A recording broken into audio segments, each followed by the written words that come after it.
guys, this video is on intermolecular forces and Coulomb's law. So intermolecular forces are forces that exist between molecules, and stronger IMFs help to explain greater boiling point, melting point, surface tension, viscosity, or lower rate of vaporization. Stronger IMFs will be liquids and gases at room temperature, and weaker IMFs will be solids at room temperature.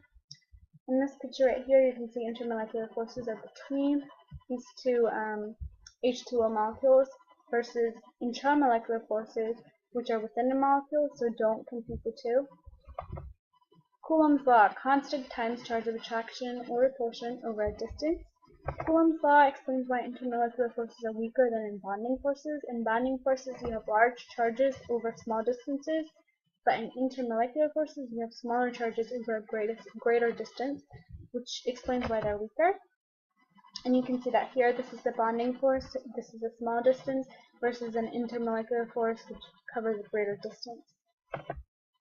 So the first attraction is London dispersion, or van der Waals. It's in all molecules. It is created by a temporary dipole, and it's the weakest. It increases with larger electron cloud because the electrons are held less tightly by the nucleus, which causes more polarizability. It increases with more mass because, again, electrons are more polarizable, and it increases with surface area because there's more surface contact for attractions to occur. You can see that in N-pentane there's greater surface area, so there's a higher boiling point when compared to neopentane. And I2 is just an example of an LDF force. You see the temporary dipoles right here, partial positive and partial negative.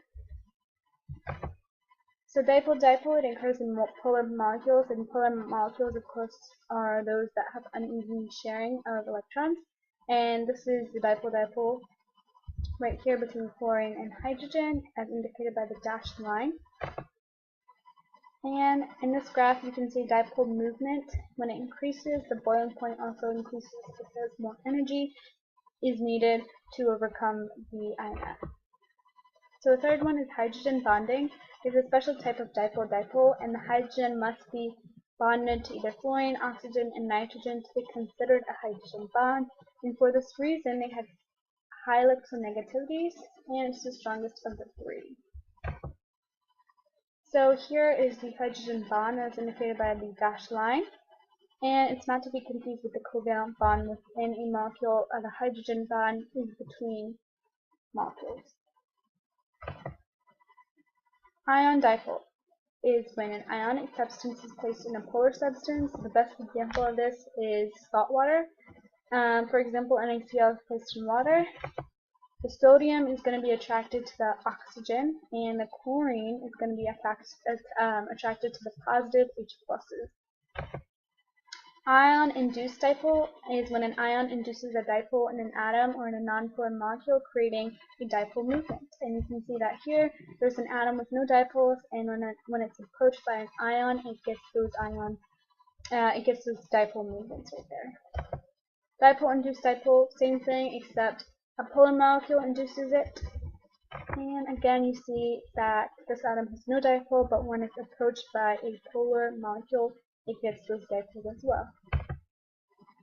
So practice FRQ. At a pressure of 1 atmosphere, the boiling point of NH3 is 240, whereas the boiling point of NF3 liquid is 144 Kelvin.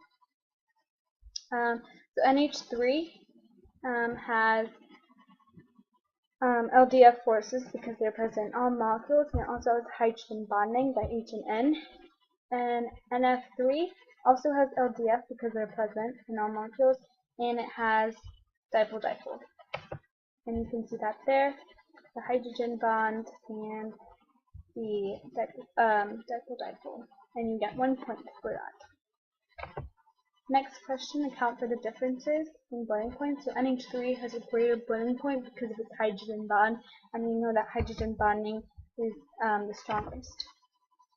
And again, you get 1 point for that. The melting point of KCl solid is 776 Celsius, whereas the melting point of NaCl solid is 801 degrees Celsius. This is not an IMF question, but the type of bonding in each substance is ionic.